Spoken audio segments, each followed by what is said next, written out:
प्रिय मित्र, लूक 17:26 ने 27 में कलम नू जे समय में बन्यो ती मानव पुत्र जे समय में पण बणंदो। नू वहाण में प्रवेश कें ने जल प्रलय अचीने मीणी जो नाश कें त्यां सुधी मेड़े खेंदा पींदा हुआ।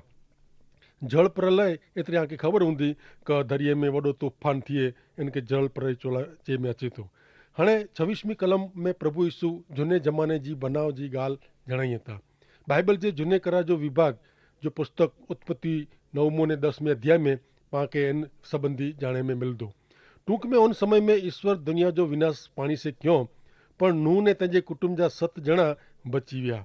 नूह जे समय विषय जणाईंदे प्रभु यीशु ख्रिस्त चेता उन ॾींहं में उन जो नाश थियो त्यां सुधी लोग खेंदा पींदा हुआ, लग्न कईंदा ने कराईंदा हुआ। हाणे खाधे पीधे में ने लग्न करे में खोटो करो आहे, लग्न कहिड़ो खोटो न आहे, खासो आहे ने इन जी रीते खाधे पीधे में पण कीअं खोटो न आहे। त पोइ खुलाए प्रभु यीशु अहिड़ी ॻाल्हि कयो कारण नूह जे ज़माने में लोग अहिड़ी रीते रहंदा हुआ कि ईश्वर जो अस्तित्व ज न आहे, ईश्वर जी हयाती ज न आहे, ईश्वर आहे ज न। ईश्वर जो न्याय चुकादो आयो वे छतां उन खे कीं पई न वई। अॼु माण्हू अहिड़ो जीवे थो कि तंहिंखे ईश्वर जो जराए धरा न आहे, कि ईश्वर जी हयाती आहे ज न। खाधे पीधे में ने लग्न वग़ैरह पण भेरो रह में मने था ने ईश्वर जो न्याय चुकादो अचींदो अहिड़ो मञीए ज नथा। पण प्रभु यीशु ख्रिस्त घणे गंभीर रीते पंहिंजे पुनरागमन विषय जणाइनि था। लूक 17 अध्याय 28 ने 29 कलम में वरी लोत जे समय में जहिड़ो बन्यो अहिड़ो ज बनंदो। मेड़े लोग दुनियाई व्यवहार में वाह खेंदा पींदा हुआ, गिनदा हुआ ने विकिंदा हुआ, वावींदा हुआ ने ॿधींदा हुआ ने कपींदा हुआ। पण उन ॾींहुं आकाश में जा अग्नि ने गंधक वरसिया ने उन मीणी जो नाश थियो। हिन टाणे हक़ीक़त जेको वताए में उहो घणे ख़तरनाक गंभीर आहे। प्रभु यीशु ख्रिस्त हिकिड़ी ॿई व्यक्ति ने उन ज़माने जी घटना बनाव विषय जणाइनि था। उत्पत्ति जे 19 अध्याय में हिन बनाव विषय जाणे न मिले थो। हाणे नेरियूं 30 कलम मानव पुत्र जे प्रगट थिए जे ॾींहुं पण अहिड़ो ज बनंदो। अॼु पण दुनिया में अहिड़ा लोग आहिनि जेको श्रीमान लोत जहिड़ा आहिनि जेकी उन प्रभु यीशु ख्रिस्त मथे विश्वास था रखियो हुयो ने तंहिं छतां हू ॿोए में पग रखे था अने दुनिया जे धोरणे जीवे था, ॾही अने दूध ॿोए में पग रखे था। हाणे नेरियूं 31 कलम में कोर चवनि था उन ॾींहुं माण्हू घर जे छापरे मथे वेह उनखे पाछो घर में माल मिल्कत खणेला अचणो न ने खेतर में जेको वेह इनखे पाछो घरे अचणो न। ही समय महाविपत्ति जो आहे, घणे दुख जो आहे। हाणे 32 कलम पां सुणो लोत जी पत्नी खे यादि करियो। कोरो थियो वो श्रीमती लोत खे ईश्वर जे दूत मार्फते तंहिंजे कुटुंब खे ओगारी गिने जो कमु कयो। पण लोत जी पत्नी जो हृदय तंहिंजी धन दौलत सदोम शहर में हो। ईश्वर पाछो फिरीने नेरेला पण ना चयो ने उन्ही पुठियां फिरीने नेरियो। उहो खार जो थांभलो थी वई। लोत जी पत्नी अहिड़ो दाख़िलो हिकु नमूनो आहे जेको ईश्वर मथे विश्वास कयो न। तंहिंजा मित्र कुटुंब छोकिरियूं सदोम शहर में हुआ। कदाच हुते लग्न जमण ने मिजबानी मां पिया हूंदा। ऊंचे हलो पाछा वञो, उहो ईश्वर मथे विश्वास के न तंहिंला उहो पाछो नेरे। प्रिय मित्र ईश्वर पाला वधारे अगत्य जा आहिनि। हाणे नेरियूं 33 कलम 17 अध्याय कलम 33 जेको पंहिंजो जीव बचाए लाइ कईंदो उहो इनखे घुमाईंदो पण जेको पंहिंजो जीव विञाईंदो उहो इनखे बचाईंदो। महाविपत्ति जे ॾींहुं दुख जे ॾींहुं कोई पण पंहिंजो बचाव करे सघंदा न। स्व प्रयत्न का ॿई कोई पण रीते न पण प्रभु यीशु ख्रिस्त खे संपूर्ण रीते सौंपाए वेंदा उहो बची वेंदा। प्रभु यीशु ख्रिस्त जे पक्ष में उभो रहेला जीव जी बाजी लॻाइणी पवंदी। प्रभु यीशु ख्रिस्त जे पक्ष उभो रहेला जीव पण गिनी गिने में अचींदो पण उहो व्यक्ति बची वेंदी, अनंत जीवन मिलवींदी। उहो भारे दुख जा ॾींहुं ने त्रास वारा बनाव बनंदा। हाणे नेरियूं 34 थी 36 कलम आऊं आके चां थो का उन राति जो हिकिड़ी पथारी में 2 ॼणा सुता हूंदा। इन में जा हिकिड़ो गिनी गिनाईंदो ने ॿई छॾी ॾिने में अचींदो। 2 स्त्रियूं भेरी वेही घंटी में डरंदी हूंदी। इन में जा हिकिड़ी खे गिनदा ने ॿई छॾी ॾींदा। 2 माण्हू खेतर में हूंदा, हिकिड़ो कोठी गिने में अचींदो ने ॿिए खे छॾी ॾिने में अचींदो। प्रभु यीशु ख्रिस्त हिते पंहिंजे लोक खे एतिरे हिकु मंडली खे गिने जी ॻाल्हि कई नथा। दुनिया जे हिकिड़े भाग में व्यक्ति सुती हूंदी त ॿई जॻह ते जगती हूंदी। प्रभु यीशु ख्रिस्त पण पृथ्वी गोल आहे उहो जणाइनि था। एतिरे कि हिकिड़ी जॻह ते राति ने ॿई जॻह ते ॾींहुं हूंदो पण हिकिड़ी रहंदी ने ॿई कोठे में अचींदी। ईअं मंडली खे मथे कोठी गिने में अचींदी। पोइ पण अमुक लोग प्रभु यीशु ख्रिस्त मथे विश्वास करींदा ने उन्हीं जो तॾहिं पण बचाव थींदो। पण उन टाणे लो चाॿे जहिड़ो थींदो। वॾी विपत्ति जो ने ॾुख जो ॾींहुं हूंदो जिते आके पाणी जो प्यालो पण मिले अहिड़ो न हूंदो। प्रभु यीशु ख्रिस्त पर जे विश्वास जे कारणे आंजो जीव पण गिने में अचींदो। हाणे नेरियूं 17वें अध्याय जी 37वीं कलम। शिष्य उन्हीं खे पुछियो, प्रभु ही मेड़े कॾहिं बनंदो? यीशु जवाब ॾिनो, जिते मरदो आहे हुते गीत बेरा थींदा। प्रभु यीशु ख्रिस्त पंहिंजे शिष्य खे अंगत रीते केतिरी हक़ीक़तूं जणायो आहियूं, जंहिंजे प्रतिभाव में प्रभु यीशु ख्रिस्त के शिष्य हाणे समय पुछी रहिया आहिनि। प्रभु यीशु ख्रिस्त के पुछनि था, ही मेड़े कॾहिं थींदो? जवाब में प्रभु जणाइनि था कि जिते मरदो वेहंदो हुते गिदड़ा बेरा थींदा। इन विषय प्रकटीकरण 19 ने 70 में जणाइनि था कि पोइ आऊं हिकिड़े दूत के सूरज में उभेलो ॾिठो। उहो आकाश में उड़ंदल मेड़े पखी के रण विधे, अचो ईश्वर जे महान समारंभ में भाग गिने ला भेरा थियो। पृथ्वी जा राजा, सेनापति ने सैनिक, घोड़ा ने उन जा सवार, गुलाम क स्वतंत्र, नंढा क वॾा, मेड़े माण्हूअ जो मास थियो। ही टाइम हेवर जे गिदियोन जे लड़ाई जो समय आहे, जेको लड़ाई जो अंत प्रभु यीशु ख्रिस्त जे स्वर्ग में जा आगमन साथे थींदो ने होते प्रभु यीशु ख्रिस्त पंहिंजी फूंक मात्र से दुश्मन जो नाश कईंदा ने हिन पृथ्वी मथे पंहिंजो राज्य स्थापींदा। प्रिय मित्र, जेकी बने वारो आहे उन विषय खुद ईश्वर पुत्र पाके प्रकटीकरण में जणायो आहियूं। पवित्र ग्रंथ बाइबल में जणाइए था कि प्रभु यीशु ख्रिस्त ते विश्वास करे में पंहिंजो उद्धार आहे ने पां अचे वारे विनाश में जा हमेशा लाइ बची वञो। ईश्वर जी इच्छा आहे। ईश्वर जे मिड़े पंहिंजे वचन मार्फते ज़ाहिर कयो आहियूं। उन ते विश्वास रखणो पंहिंजी फर्ज आहे, उहो पंहिंजो निर्णय आहे। त इन में पंहिंजी भलाई आहे। अहिड़ो करे में ईश्वर जी मदद करियो।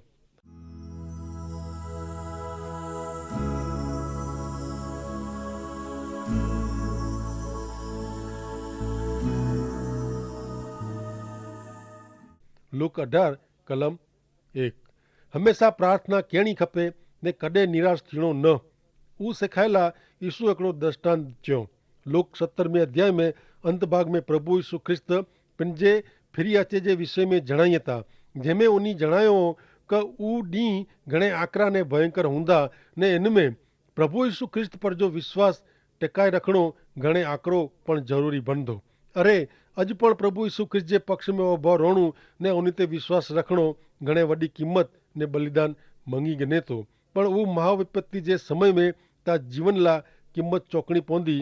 तंहिं लाइ लूक 18वें अध्याय जी शुरूआत में प्रभु यीशु ख्रिस्त विश्वास रखी प्रार्थना करे जो शिक्षण ॾिए था।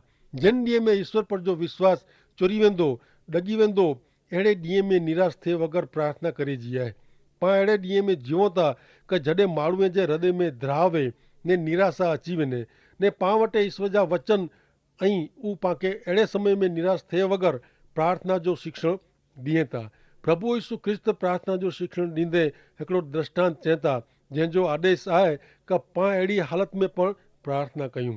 प्रभु यीशु ख्रिस्त मुश्किल परिस्थिति में जीरे माण्हू लाइ 2 विकल्प अथवा त 2 बाबतूं रखे था ने पाण खे हिन 2 में जा हिकिड़ी बाबत स्वीकारे जी आहे। जेकी करे वारा आयो इन लाइ आके नकी करे जो आहे।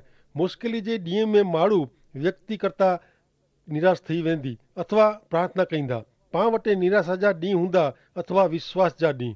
पण प्रभु यीशु ख्रिस्त पर विश्वास करींदड़ व्यक्ति ॾुखी हालत में पण विश्वास से प्रभु के विड़गी रहे, ईश्वर के अधीन थिए, वो घणे ज़रूरी है। संत प्रेरित पाउल पहलो थिस्सलुनीके के पत्र जे 5वें अध्याय जी 17वीं कलम में जणाइए था कि सतत हिकिड़े धारी प्रार्थना करियो, लगातार ऐं प्रार्थना करियो ऐं घुटणीअ पई ने प्रार्थना करियो। लगातार प्रार्थना करियो इन जो अर्थ अहिड़ो नथो थिए कि ऐं 24 कलाक प्रार्थना करिणी। प्रार्थना उता जीवन जो वलण आहे। तेला होठ जे वलण करता हृदय ने मन जो वलण ईश्वर जी इच्छा प्रमाणे जो वे उहो महत्व जो आहे। पंहिंजो वलण एतिरे पंहिंजी वाणी विचार वर्तन ईश्वर के पसंदि पए उहो नेरियो खपे। उज प्रार्थना परायण वलण चवाजे। मुसीबत अचे तॾहिं पहिला पाप कोरो वीचारियूं था, पंहिंजा प्रयत्न ॿियनि जी मदद खां पोइ सौथी पहिला हृदय में मन में ईश्वर के प्रार्थना कयूं था। संत पाउल 8:26 में जणाइए था कि नबरा आहियूं तंहिंला पवित्र आत्मा प्रार्थना करे में मदद कयूं था कि पाण खे प्रार्थना में कोरो कुछणो प्रार्थना ईश्वर साथे जी गाल बोलाए ने सर्वव्यापी ईश्वर के पां गमे अड़ी हालत में गमे होडानू प्रार्थना करी सको था। प्रार्थना जी जगह व्यवस्था के शब्द करता प्रार्थना परायण हृदय ने वलण उ घणे महत्व जा आई ने प्रार्थना साथे कम पण जोड़ेलो आए। जी कोई खेड़ू वरसाद ला प्रार्थना करे पण खेती ता इनके करे जी आए। वरसाद देणू ईश्वर जो कम आए ने मेहनत करनी खेडूत जो कम आए ने ई निराश थे वगर प्रार्थना करे जी आए। प्रिय मित्र, अहीं केन मुश्किली में आयो अहीं कोरो करेला मंगोता आ वटे ईश्वर पवित्र आत्मा मथे विश्वास रखी प्रार्थना करे जी ने निराश न थे जी पसंदगी रखियो आयो। हाणे पर नेरियूं बई नेत्री कलम 18मो अध्याय कलम बीजी नेत्री जी। प्रार्थना विषय दृष्टांत ॾींदे प्रभु यीशु चयो कि हिकिड़े नगर में हिकिड़ो न्यायाधीश हुओ। उहो ईश्वरनु द्रा रखंदो न हो ने कंहिंजो पण खे द्रा लॻंदो न हो, माणीअ जो मान रखंदो न हो। उन नगर में हिकिड़ी विधवा स्त्री हुई। उहो न्यायाधीश वटि वञी ने चए मूंखे न्याय ॾिरायो। हिते हिकिड़ो अहिड़ो न्यायाधीश आहे जेको ईश्वर जो द्रा रखे नथो, ईश्वर वग़ैरह जो माण्हू हो। इन जे वीचार में पण ईश्वर जो स्थान का मान न हो ने माण्हू जो मान पण रखंदो न हो।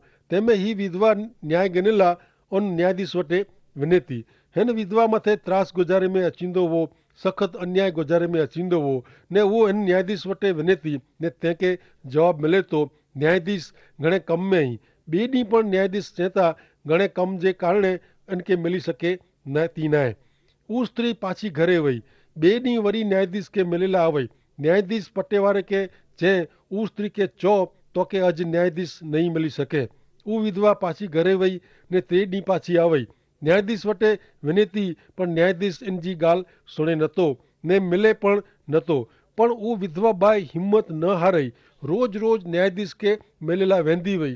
तॾहिं छेवटे न्यायाधीश कंटारी वियो न हिन स्त्रीनु ने पंहिंजे नौकर खे चए कि चौक उन स्त्री खे कि मूंखे सांझ सुधी टाइम ज न आहे। तॾहिं पटे वारे चए साहिब उतां खाधे जो भेरो खणी ने आ वई आहे ने तंहिं छतां न्यायाधीश चए भले आ खणी आ वई आहे, सांझ सुधी वेही ने थकी ने हली वेंदी ने पोइ कॾहिं पण नहीं अचे। पण ॿिए ॾींहुं कोन थियो। उहा स्त्री पंहिंजो खाधे जो खणी ने रोज़ वारे जी न्यायाधीश वटि अची ने पंहिंजी ॻाल्हि विनंती सुणे ने पिन खे न्याय ॾेराए तेला अची ने वेठी। अहिड़ो घणे ॾींहं सुधी हलियो। छेवटे न्यायाधीश कंटारियो ने चए हिन विधा जो कीअं कहिड़ो पवंदो। हाणे न्यायाधीश मन में कोड़ चए थो सुणो 4 ने 5वीं कलम। केतिरो समय सुधी न्यायाधीश खे इन जो न्याय करे जी का ॻाल्हि सुणण जी इच्छा न वई ने अंत में हू मन में चए आउं जेकी ईश्वरनु द्रजा नथो ने माण्हूअ जो मान रखां नथो, छतां हिन विधवा जो आग्रह ने आजीजी ने विनंती जे कारण तंहिंखे न्याय मिले अहिड़ो ज आउं नहीं कयां त रोज़ रोज़ अची ने मूंखे हैरान कईंदी। नेरियो ही न्यायाधीश हाणे विधवा जो कमु पूरो करेला वीचारे थो, मूंखे रोज़ अची ने हैरान करे इन करता इन जी फरियाद सुणी न्याय ॾेरायां उहो ठीकु थींदो। उहो न्यायाधीश हाणे पंहिंजे पटे वारे खे चए थो तंहिंखे ऑफिस में अचेला ॾे ने तंहिंजी ॻाल्हि न्यायाधीश सुणे थो। हाणे प्रभु यीशु ख्रिस्त कोरो चए था सुणो लूका 18 अध्याय 6 ने 7वीं कलम। यीशु चयो उहो अप्रमाणिक न्यायाधीश कोरो चए थो सुणो त पोइ राति ॾींहुं मदद लाइ ईश्वर खे हकल करींदल प्रार्थना ने विनंती करींदल जे पक्ष में ईश्वर न्याय नहीं कई करो। ईश्वर मदद करे में ढील कईंदा। हिकिड़ो अन्याय न्यायाधीश माण्हू छेवटे उहो स्त्री जी ॻाल्हि के उनजी आग्रह से विनंती के सुणे थो ने छेवटे थकी हारी ने उनखे न्याय ॾिराए थो त पोइ आकाश जा ईश्वर पिता जेको पवित्र ऐं न्याय ऐं दयालु ऐं उहो कोरो उन्ही खे विनंती करींदल जी प्रार्थना विनंती नहीं सुणे, ज़रूरु सुणे। दृष्टांत मार्फते प्रभु यीशु ख्रिस्त ईश्वर जा सत्य ज़ाहिर कयूं था। दृष्टांत कीअं सम्झाए मां जंहिंमें अचनि था। हाणे नेरियूं 8वीं कलम। प्रभु चए था कि ईश्वर ढील करे वग़ैरह न्याय कईंदा पण मानव पुत्र पृथ्वी ते अचींदा तॾहिं उनखे विश्वास मिलंदो कि कीअं पा हमेशा प्रार्थना संपूर्ण विश्वास से आग्रह से कयूं अहिड़ो प्रभु यीशु चए था। हाणे नेरियूं 18वें अध्याय जी 9वीं ने 10वीं कलम। पिंड जे धार्मिक आहे अहिड़ी पक्की खातिरी वारो ने ॿियनि जो तिरस्कार करींदल लोक खे यीशु हिकिड़ो दृष्टांत चए था कि 2 माण्हू प्रार्थना करेला मंदिर में विया। इन में जा हिकिड़ो फरोसी वो पां खासा आहियूं ने ॿिया ख़राब ऐं अहिड़ी मान्यता धराईंदल के प्रभु यीशु ख्रिस्त ही दृष्टांत जणाइनि था। इन मार्फते प्रभु पाण खे मदद करेला मंगे था, पाण खे ॾुखी करेला मंगे नथा। हिन दृष्टांत में प्रभु पाके जणाइए था कि मंदिर में 2 ॼणा प्रार्थना करेला वञे था। हिकिड़ो पिंड खे धार्मिक समझी वेठो आहे ने ॿियो सामान्य माण्हू आहे। इन विषय हल्को वीचार रखे में अचे थो। धार्मिक माण्हू पिंड फरोसी आहे ने सामान्य माण्हू कर ओघराईंदल आहे। हाणे नेरियो 11वीं कलम। फरोसी प्रार्थना करे तो कि हे ईश्वर, ॿिए जेतिरो आऊं लोभी अन्याय क व्यभिचारी नहीं आऊं उन कर ओघराईंदल जहिड़ो नहीं आ, तेला आऊं आजो आभार मनिया तो। हिन प्रार्थना जी शुरुआत कोरो विचित्र भाव से करे में आवई है, वो आई नथा समझो ने घणे वार पंहिंजी प्रार्थना अहिड़ी ज वेती, आऊं अहिड़ो नहीं आ, न आऊं अहिड़ो कया नथो, ओड़ो नहीं आ, उन जहिड़ो नहीं आ, अहिड़ो पाण जणायूं था। प्रिय मित्र, अहिड़ो वीचार क वलण वे त उहो ईश्वर जी नज़र में ढोंग ने पाप आहे। प्रार्थना पां ॿिए करता खासा आहियूं तेला नाहे करे जी। प्रार्थना में पंहिंजो वलण पंहिंजो न्याय ठहिरायला ने ॿिए साथे सरखायला न ज हुअणो खपे। ईश्वर करता ख़ासी रीते मीणी ॻाल्हिए ॿियो केरु ॼाणे थो कि केरु कहिड़ो आहे। तेला ईश्वर खे अहिड़ो चीज जी ज़रूरु वेरे नथी कि पां खासा आहियूं अथवा आऊं खासो आहियां। ईश्वर खे पंहिंजे ख़ासे कम जी ॼाण करे जी ज़रूरु न आहे। फरोसी प्रार्थना में जणाए थो कि आऊं उन माण्हू जहिड़ो नहीं आ, माटे ईश्वर आजो आभार मनिया थो। आऊं व्यभिचारी नहीं आ, लोभी नहीं आ, आऊं अन्यायी नहीं आ, उहे अहिड़ी प्रार्थना करे थो। हाणे अॻियां जेको यहूदी न हुआ उन ला परसाड़ में એટલે કે अंगण में प्रार्थना करे जो वो होते नेरीने ऊ चए कि उन कर ओघराईंदल जहिड़ो आऊं नहीं आ। वधु अॻियां जणाईंदे नेरीअ त 18वें अध्याय जी 12 चए था कि सप्ताह में 2 वार त आऊं उपवास रखां थो ने मुंहिंजी मिड़े आवक जो 10मों भाग ॾियां थो, उपवास पण कयां थो, आऊं दान पण कयां थो। हाणे नेरियो ही दानवीर पण आहे, कोरो ही घणे खासा श्रीमान नहीं। अहिड़ी व्यक्ति जी प्रार्थना ईश्वर के सुणई ज खपे। ही फरोसी मनोमन अहिड़ी प्रार्थना करे तो। ही वृद्ध फरोसी मने तो कि ईश्वर साथे गाल करी रहियो आहे, पण हकीकत में इन जी प्रार्थना छापरे सुधी पण पुजे नथी। ऊ अभिमानी घमंडी वो प्रभु इन जी प्रार्थना सोयो न। हाणे ॿियो हिकिड़ो माण्हू जेको बिन यहूदी आहे, ऊ घणे ख़राब माण्हू आहे। ऊ पापी आहे, मिणीनू हल्को आहे, पण इन में ईर्षा भावना न आहे। दान धर्म न करींदल ही गरीब हृदय जो इन वटे ईश्वर वटे वनेला खासे कम जो हिकिड़ो पण शब्द न आहे ने कोरो प्रार्थना करे तो ने इन जी प्रार्थना टूंकी पण आहे, असर वगर जी। पण ऊ प्रार्थना में जणाए तो 13वीं कलम में कर ओघराईंदल छेटो उभो रहीने पंहिंजी अखियूं आकाश तरफ ओची न कईंदे छाती कोटी चए, हे ईश्वर मुझ पापी पर दया करियो, हे ईश्वर मुझ पापी पर दया करियो। ऊ छाती कढी वॾाई न के पण छाती कोटी पाप कबूल करे तो। ऊ चए, आऊं कर ओघराईंदल बिन यहूदी ने पापी आहियां, मूं वटे कीअं खासो न आहे, मुझ पापी ते दया करियो। आऊं वटे अचेला लायक नहीं आ, पण ऐं मूं ते दया करियो। ने प्रभु यीशु चेता हिन माण्हू जी प्रार्थना सुणे में आवई। ऐं जाणो था इन जी प्रार्थना कोलाए सुणे में आवई, कारण प्रभु यीशु होते वाह ने इन जे पाप ला क्रूस ते पाप जो दंड भरपाई करे वारा वाह ने प्रभु यीशु ख्रिस्त जे कारणे इन ला ईश्वर जी दया हाज़िर वई। अज आला मूला ईश्वर जी दया उपलब्ध आहे, तैयार आहे। प्रभु यीशु ख्रिस्त अज पण ईश्वर पिता वटे विनंती करींदल मध्यस्थ आई। उन बिन यहूदी जी प्रार्थना सुणे में आवई। पाके प्रभु यीशु ख्रिस्त ते विश्वास करे जो आहे। प्रभु यीशु ख्रिस्त गमे अहिड़े पापी गुनहगार के चेता मूं वटे अचो, आऊं तोखे माफ़ कईंदो। प्रिय मित्र, आऊं आ विषय ॼाणा नथो कि ऐं केरु आहियो, पण प्रभु यीशु ख्रिस्त जाणे था ने जणाईए था कि मूं वटे ऐं अचो, आऊं तो ते दया कईंदो।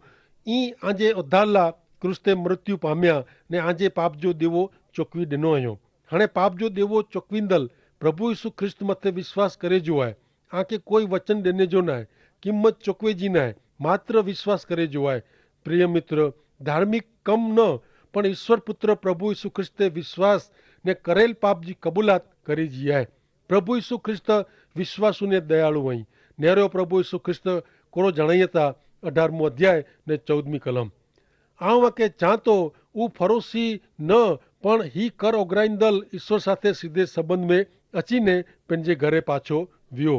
कारण जेको पिंडला ऊंचो स्थान शोधे तो इनके नीचो करे में अचींदो ने जेको पिंडला नीचो स्थान स्वीकारे तो तंहिंखे ऊंचो करे में अचींदो। पाप कबूलात कईंदल माफ़ी पामे तो।